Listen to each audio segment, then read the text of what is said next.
ಇನ್ನು ಭಾನುವಾರ ಹಳದಿ ಮೆಟ್ರೋ ಮಾರ್ಗ ಉದ್ಘಾಟನಾ ಕಾರ್ಯಕ್ರಮಕ್ಕೆ ಪ್ರಧಾನಿ ಮೋದಿ ಸೇರಿ ಗಣ್ಯ ವ್ಯಕ್ತಿಗಳು ಸಾವಿರಾರು ಜನ ಸೇರುವಂತಹ ಹಿನ್ನೆಲೆ ಕೆಲವು ರಸ್ತೆಗಳಲ್ಲಿ ಸಂಚಾರ ಬದಲಾವಣೆ ಇರಲಿದೆ. ಬೆಳಗ್ಗೆ 8:30ರಿಂದ 12ರವರೆಗೆ ಸಂಚಾರ ನಿರ್ಬಂಧ. ಯಾವ ಮಾರ್ಗಗಳು ಅಂತ ನೋಡೋದಾದ್ರೆ ಮಾರನಹಳ್ಳಿ ಮುಖ್ಯ ರಸ್ತೆಯ ರಾಜಲಕ್ಷ್ಮಿ ಜಂಕ್ಷನ್, ಅಲ್ಲಿಂದ ಮಾರನಹಳ್ಳಿ 18ನೇ ಮುಖ್ಯ ರಸ್ತೆವರೆಗೆ, ಸಿಲ್ಕ್ ಬೋರ್ಡ್ ಜಂಕ್ಷನ್ ವಾಹನ ಸಂಚಾರಕ್ಕೂ ಕೂಡ ಬ್ರೇಕ್ ಇದೆ. ಹೊಸೂರು ಕಡೆಯಿಂದ ಬೆಂಗಳೂರು ನಗರದ ಕಡೆ ಬರುವಂತ ಎಲೆಕ್ಟ್ರಾನಿಕ್ ಸಿಟಿ 1ನೇ ಹಂತದ ಇನ್ಫೋಸಿಸ್ ಅವೆನ್ಯೂ.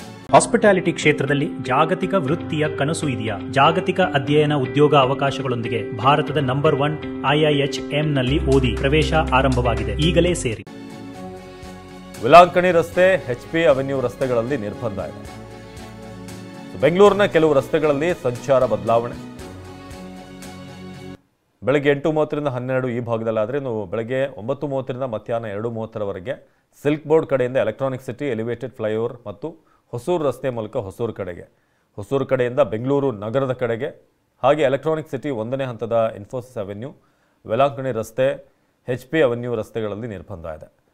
ಸೊ ನಿರ್ಬಂಧಿಸಲಾದಂಥ ಸಂಚಾರಕ್ಕೆ ಪರ್ಯಾಯ ಮಾರ್ಗಗಳು ಯಾವುದು ಅಂತ ನೋಡೋದಾದರೆ ಮಾರನಹಳ್ಳಿ ಮುಖ್ಯ ರಸ್ತೆಯ ರಾಜಲಕ್ಷ್ಮಿ ಜಂಕ್ಷನ್ನಿಂದ ಮಾರನಹಳ್ಳಿ 18ನೇ ಮುಖ್ಯ ರಸ್ತೆಯ ಮಾರ್ಗವಾಗಿ ಜಯದೇವ ಕಡೆಗೆ ಸಂಚಾರ ಮಾಡುವಂಥ ವಾಹನ ಸವಾರರು ಬನಶಂಕರಿ ಬಸ್ ನಿಲ್ದಾಣದ ಕಡೆಯಿಂದ ಸಾರಕ್ಕಿ ಮಾರ್ಕೆಟ್ ರಸ್ತೆ 9ನೇ ಕ್ರಾಸ್ ರಸ್ತೆಯಲ್ಲಿ ಎಡ ತಿರುವು ಪಡೆದು IG circle, RV dental junction ಮಾರ್ಗವಾಗಿ 8ನೇ ಮುಖ್ಯ ರಸ್ತೆ ಹೀಗೆ ಪಾಸ್ ಆಗಬೇಕಾಗುತ್ತೆ.